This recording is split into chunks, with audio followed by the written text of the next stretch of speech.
We're not in violation of the agreement. They are. Gentleman from Georgia.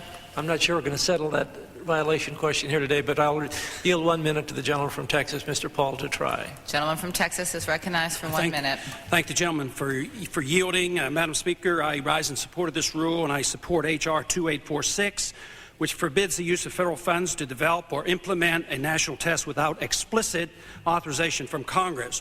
Supporters of protecting the United States Constitution from overreaching by the executive branch should support this bill, as the administration's plan to develop and implement a national testing program without congressional authorization is a blatant violation of the constitutional doctrine of separation of powers.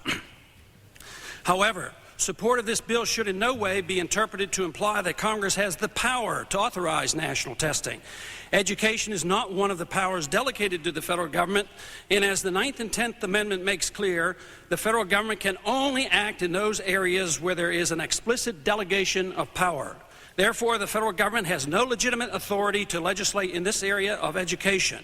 Rather, all matters concerning education, including testing, remain with those best able to educate children: individual states, local communities, and primarily parents. You have 15 more seconds. I'll be happy to yield an additional 30 seconds. Gentleman's recognized for 30 additional seconds. Thank you. I therefore urge my colleagues to vote for H.R. 2846, which stops the administration from ultimately implementing national tests, and oppose all legislation authorizing the creation of a national test.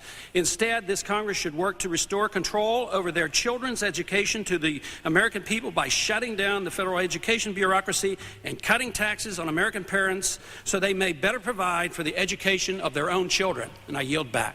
Gentleman yields back the balance of his time.